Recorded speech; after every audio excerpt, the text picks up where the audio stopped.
Bismillahirrahmanirrahim. Honorable Speaker, thank you for giving me the opportunity to speak today. Please order in the House. सबसे पहले मैं हमारी अफवाज को खराज तहसीन पेश करना चाहती हूँ जो हमारे वतन का दिफा कर रहे हैं और मैं ख़ास तौर पर चेयरमैन बिलावल भुट्टो ज़रदारी को अप्रिशिएट करना चाहती हूँ जिस तरह इस मुश्किल वक्त में उन्होंने पाकिस्तान की नुमाइंदगी की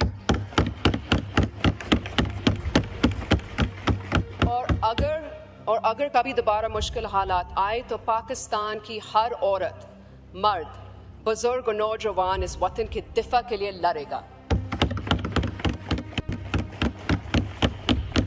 Today I speak as a voice for those whose voices are often left out of spreadsheets, graphs, and budget documents. For the laborer who returns home with empty hands, for the mother deciding between buying milk and medicine, and for the student walking miles because their local school was never built, and for the flood-affected families still waiting for rehabilitation and justice. Mr. Speaker, budgets are not merely fiscal instruments. They are political documents. They reflect choices, they reflect priorities, and they reveal who we as a state choose to serve. Last year I said that Pakistan deserves better. Today I say it again with more urgency. Pakistan deserves a budget that is progressive, people-centric, and protective of the most vulnerable in our society. Let us be honest. Economic growth means little if it does not translate into dignity for our people. GDP numbers mean little when 40% of our children are stunted and over 20 million remain out of school. Foreign reserves mean little. Foreign reserves mean little if our people cannot afford dal and roti. This is not the time for austerity to be imposed on the poor while luxuries remain for the privileged. This is the time for compassionate government, for redistributive justice, and for a break from the cycle that punishes the working class and rewards the elite. Mr. Speaker, we must invest in our human development. Education is not a luxury but a human right.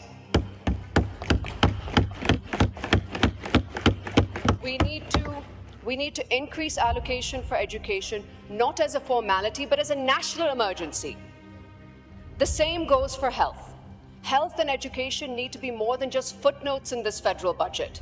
If COVID-19 taught us anything, it is that the underfunded healthcare systems break first and bleed the longest. It is a shame that in 2025, Mr. Speaker, over 56 million Pakistanis still live without electricity. And instead of encouraging solar energy, the government in its short-sightedness has imposed tax on solar panels. We should not be punishing people for turning to solar energy. While the government boasts about its electricity generation capacity, it's doing little to ensure that that power actually reaches the people. My constituents continue to suffer through 15 hours of load shedding. Think of the laborer, the teacher, the student, the daily wage earner, enduring this sweltering heat, unable to study, unable to work with dignity. And now with these outrageous taxes on solar, they're being denied even the chance to find relief through clean, alternative and affordable energy. We in the Pakistan People's Party are proud that it was our leadership that launched the Benazir Income Support Program.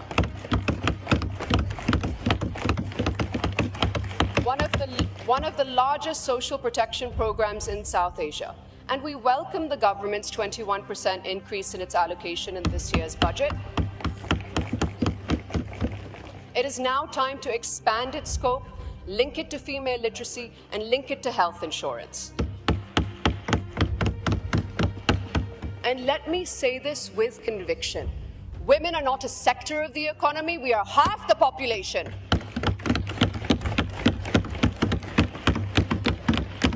No economic plan can succeed if women remain excluded from opportunity, leadership, and policy making. Let this budget deliver meaningful steps for gender-inclusive growth, not just token allocations, but real mechanisms for empowerment. Mr. Speaker, any federal budget that fails to allocate sufficient resources to disaster preparedness, for clean energy, water conservation, and agricultural adaptation is simply irresponsible. We cannot talk about future-proofing Pakistan without talking about the climate crisis. And Sindh was the worst hit by the 2022 floods. And we are still waiting for our fair share of climate financing, disaster recovery, and resilience building. We in the Pakistan People's Party, under the leadership of Chairman Benazir Bhutto Zardari, are proud that we have made 2.1 million flood-resistant houses.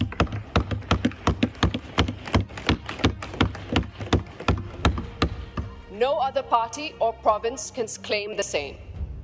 Today I speak of the legacy of Shaheed Mohtarama Benazir Bhutto, a leader who believed that politics must serve the poor, who taught us that the true measure of leadership is not the number of speeches we give, but the number of lives we uplift.